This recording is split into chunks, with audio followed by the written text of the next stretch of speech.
The storm didn't arrive slowly. It hit like something angry, like the sky had been holding its breath for too long and finally decided to scream. Rain slammed against the windows of Black Creek Radio Station, a lonely building sitting just outside a forgotten American town. The roads were empty. The streetlights flickered like dying stars. And inside, only one man was awake. Jake Turner adjusted his headphones and leaned closer to the microphone. "Good evening, or maybe good morning, depending on where you're listening from," he said calmly, forcing a small smile into his voice. "This is Dark Truth Stories. I'm Jake Turner, keeping you company through the night." Outside, thunder rolled across the sky like distant drums. The studio was dim, lit only by the soft glow of control panels and the red ON Air sign. Everything inside felt older than it should, slightly worn, slightly off, like the building remembered too many voices. Jake flipped through his notes. Tonight's segment was supposed to be simple. Local ghost stories, urban legends, listener calls. Nothing unusual, nothing dangerous. At least that's what he thought. The first hour passed normally. A caller spoke about a haunted farmhouse. Another described strange footsteps in their hallway. Jake responded professionally, sometimes joking, sometimes questioning. His voice was steady, controlled, but around 2:11 a.m. something changed. The phone line indicator blinked. Not once, not twice, but in a pattern that didn't make sense. 3 rapid flashes, a pause, then one long steady glow. Jake frowned. "That's odd," he muttered, glancing at the system. "We don't have a queued call." Still, he pressed the button. "Hello, you're live on Dark Truth Stories. What's your name?" At first, there was only static. Then, a voice, low, weak, distant, like it was speaking through water. "Daniel?" Jake leaned forward slightly. "All right, Daniel, where are you calling from tonight?" A pause, too long. Then the voice answered again. "I don't know anymore." Something about the tone made Jake stop smiling. The storm outside suddenly felt closer. "Okay," Jake said carefully. "Are you all right, Daniel? You sound a bit lost." The caller exhaled slowly. "I think I'm dead." For a moment, Jake didn't respond. Radio silence wasn't supposed to feel like this. Normally, he would joke, diffuse, move on, but something in the voice made his throat tighten. He gave a nervous laugh. "All right, Daniel, that's a new one. You're saying you think you're dead?" "Yes," the voice replied calmly. "I remember falling. I remember water filling the car. I remember the silence after that." Jake glanced at the producer booth behind the glass. Empty. Of course it was empty. He worked alone on nights like this. Still, he felt like someone else was in the room. "Daniel," Jake said slowly, "if this is some kind of prank, it's not a prank." The voice cut through him sharply, then softer. "They haven't found me yet." A cold pressure settled in Jake's chest. "What do you mean they haven't found you?" The caller hesitated, then whispered, "My body is still in the river." A sudden crack of thunder shook the building so hard the microphone trembled. Jake swallowed. He checked the system again. The call wasn't showing a normal number. No location, no ID, just static data. "That's very specific," Jake said, trying to regain control. "Can you tell me where this happened?" A long pause. Then Daniel answered. "The old bridge, the one nobody crosses anymore." Jake's eyes narrowed slightly. That bridge existed. Everyone in town knew it. It had been half closed for years after accidents, but there had been no recent reports. No missing persons on the news.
At least none that Jake remembered hearing. "Daniel," Jake said, lowering his voice, "when did this happen?" The answer came instantly. 3 days ago." And then a second voice slipped in, barely noticeable, like it wasn't coming through the phone but from somewhere behind it. "He's still listening." Jake froze. "What did you just say?" he asked. But Daniel's voice returned, steady again. "I didn't say anything." The line crackled.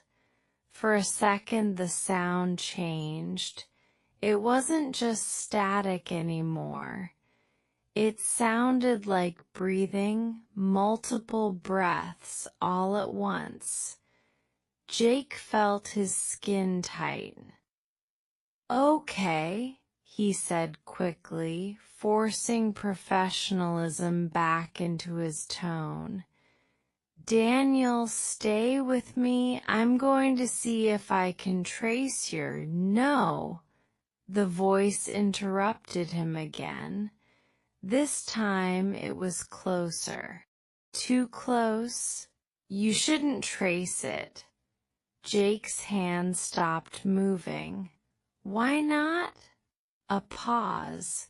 Then Daniel whispered something that made the entire studio feel colder than the storm outside. "Because if you find me, they will find you too." The line went dead. Silence. Only rain, only thunder. Only the faint hum of electricity inside the studio. Jake stared at the phone. "Hello?" he said quietly. "Nothing." He checked the system again. The call log was empty, as if the conversation had never happened. But Jake knew it had, because the microphone was still slightly warm, and in his headphones, for just a fraction of a second, he heard a whisper that wasn't his voice. "Welcome to the frequency."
The moment the line went dead, the studio didn't feel empty anymore. It felt watched.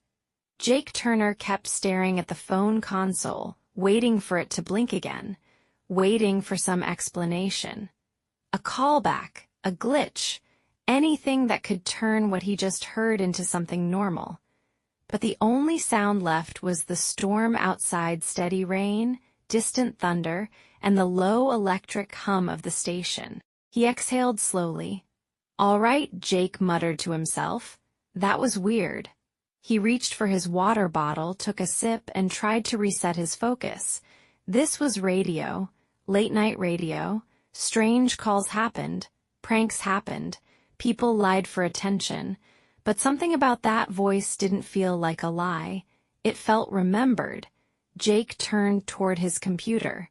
"Daniel Harris," he typed. Nothing. He tried again. "Daniel Harris missing." The screen refreshed, and then results appeared. J.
Jake leaned closer.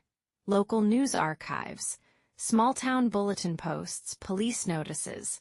One headline made his stomach tighten. Local man Daniel Harris reported missing NEAR Old Bridge. Date 3 days ago. Jake blinked.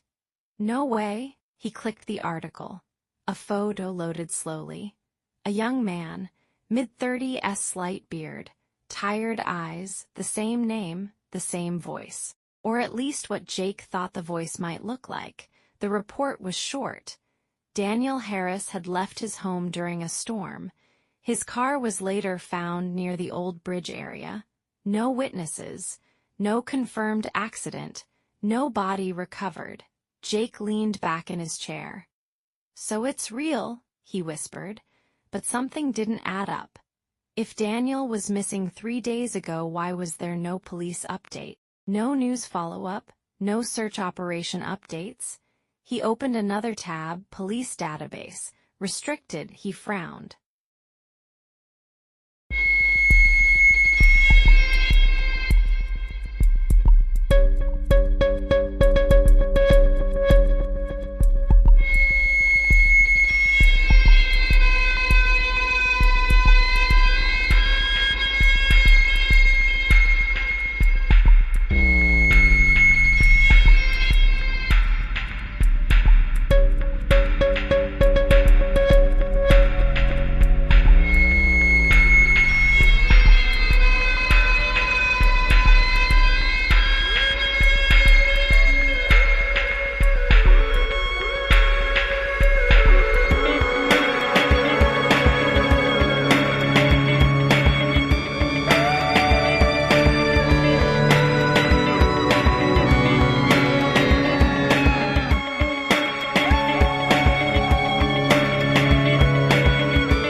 Jake stared at the screen.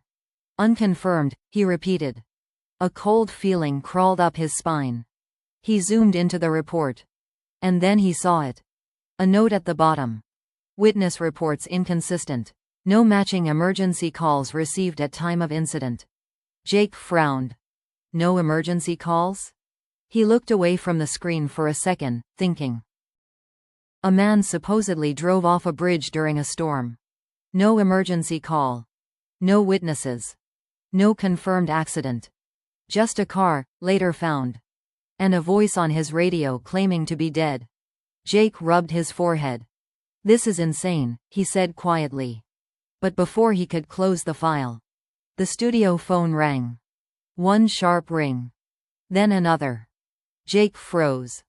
No, he whispered. The phone rang again. He didn't move for a second. Then slowly, cautiously, he reached for it. Hello, he said. Silence. Then. A breath. Not static this time. A real breath. Jake?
His name.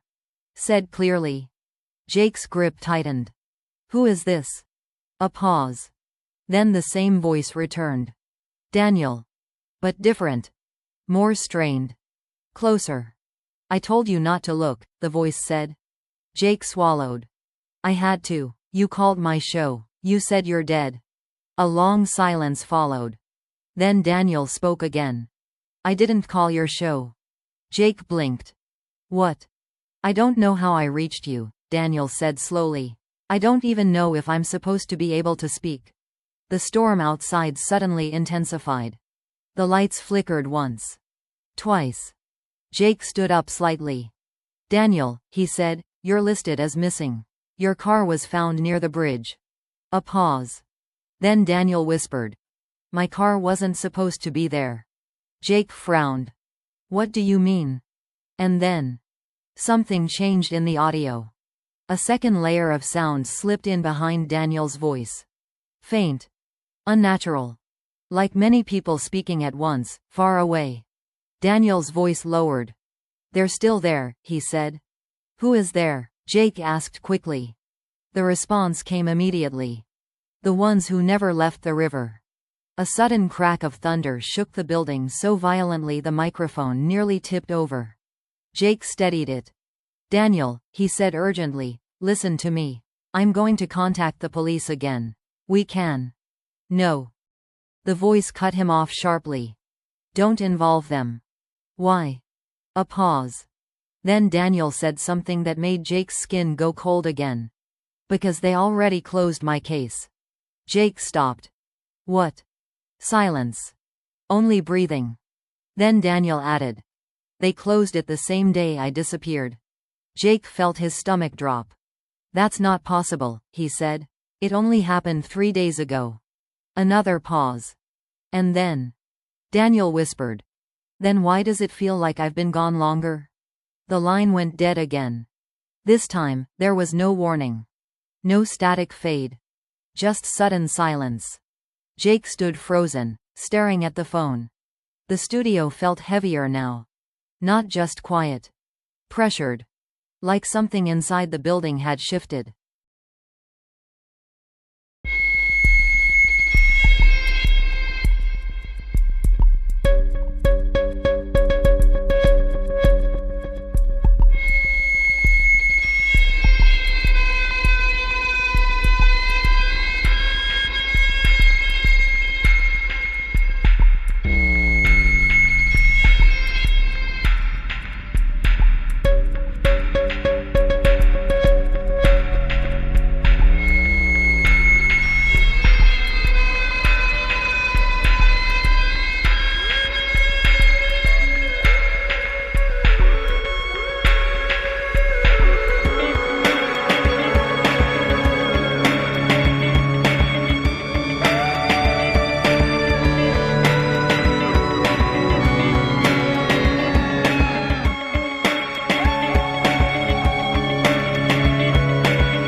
He slowly turned back to the computer screen. The file was still open. But something had changed. The timestamp at the top had updated. It now read, "Case age, 7 years, 3 months." Jake stepped back from the desk. "No," he whispered. The storm outside rolled in closer. And for the first time that night, Jake noticed something on the studio glass. A faint reflection. But it wasn't his. It was standing slightly behind him. Jake didn't move. He didn't breathe. For a long moment, the studio felt like it had stopped existing altogether, like the storm outside, the hum of machines, even time itself had paused just to watch him notice what was behind him. The reflection in the glass was still there. But when Jake slowly turned his head, nothing. Only the empty control room. The flickering equipment. The faint glow of monitors.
He stopped. Because the timestamp had changed again. Now it read, case age, 12 years, 8 months. Jake pushed his chair back. No, no, no, no. He clicked refresh. The page flickered. Once.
No person. No shape. Just silence. I'm losing it, Jake whispered. He ran a hand through his hair, forcing himself to sit back down. The adrenaline from the call still hadn't left his body. His heart was pounding too hard, too fast. Okay, he muttered. It's stress, sleep deprivation, long shift. But even as he said it, he didn't believe it. The computer screen still showed Daniel Harris' file. Now it read, case age, 7 years, 3 months. Jake stared at it. That makes no sense, he said aloud. 3 days ago it said. He stopped. Because the timestamp had changed again. Now it read, case age, 12 years, 8 months. Jake pushed his chair back. No. He clicked refresh. The page flickered.